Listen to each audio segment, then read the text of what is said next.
Masih ingat kan guncangan gempa pada 27 Januari 2026 lalu? Rasanya lumayan kenceng ya, dan mungkin cukup bikin kaget. Gimana ceritanya, gempa yang magnitudonya cuma 4,5 yang sebenarnya masuk kategori menengah bisa menghasilkan guncangan yang terasa begitu luas dan kuat? Jawabannya ternyata bukan cuma soal pusat gempanya di mana, tapi justru ada di kondisi tanah, persis di bawah kaki kita. Kalau kita lihat datanya, beberapa lembaga seismologi dunia juga mencatat gempa ini. Angkanya mirip-mirip lah ya, magnitudo dan kedalamannya. Tapi coba perhatikan, ada satu detail krusial yang cuma dimiliki oleh BMKG, yaitu mekanisme vokal. Ini adalah petunjuk kunci buat mengungkap siapa biang keladi di balik gempa ini. Gampangnya, ini tuh kayak sidik jari geologis dari sebuah gempa. Dia merekam gimana persisnya pergerakan patahan di dalam bumi.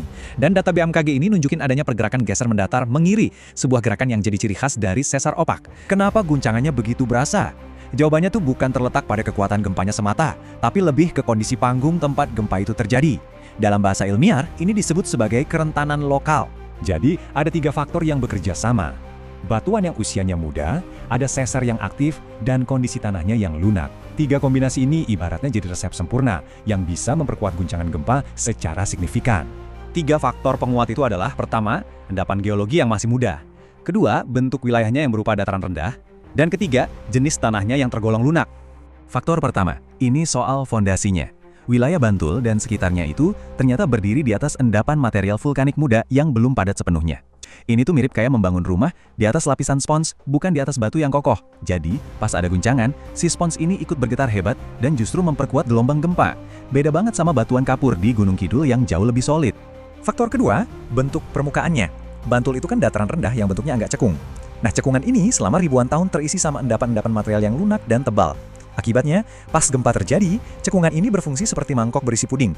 Gelombang gempanya jadi terperangkap, memantul bolak-balik di dalamnya, yang bikin guncangannya terasa lebih lama dan lebih kuat. Dan ini dia faktor ketiga yang paling menentukan, jenis tanahnya. Sebagian besar wilayah Bantul itu masuk kategori tanah lunak atau kelas C dan D. Sifat tanah ini bukannya meredam getaran, tapi malah melanjutkannya langsung ke permukaan dengan kuat. Dan yang paling krusial adalah, pusat gempa kemarin itu terjadi persis di bawah zona tanah lunak ini. Kombinasi ketiga faktor tadi akhirnya menempatkan Bantul di dalam apa yang disebut zona kerawanan tinggi atau yang sering kita dengar sebagai zona merah. Nah, tapi istilah ini sering banget disalahartikan dan malah bikin panik. Zona merah itu bukan ramalan yang bilang kalau gempa besar pasti akan terjadi di situ. Zona merah itu adalah penanda untuk wilayah yang punya tingkat kerentanan tinggi. Artinya, kalau ada gempa, dampaknya bisa terasa lebih kuat di wilayah itu karena kondisi geologinya. Para ilmuwan menggunakan pemodelan yang disebut PGA atau Peak Ground Acceleration untuk memetakan sebaran guncangan. Gampangnya, ini cara mereka melihat di mana getaran paling kuat. Model ini menunjukkan dengan sangat akurat kalau guncangan terkuat itu terkonsentrasi di sekitar Bantul Timur, dekat pusat gempa. Klop banget sama laporan dari warga. Badan Geologi ngasih 4 rekomendasi praktis. Pertama, saat dan sesudah gempa, filter informasi. Percaya hanya pada sumber resmi seperti BMKG atau BPBD, jangan langsung sebarin pesan berantai yang nggak jelas. Kedua, setelah kondisi aman, cek kondisi bangunan kita, ada retakan baru nggak? Ketiga, utamakan standar bangunan tahan gempa. Dan terakhir, kita harus tahu jalur evakuasi di lingkungan kita sendiri.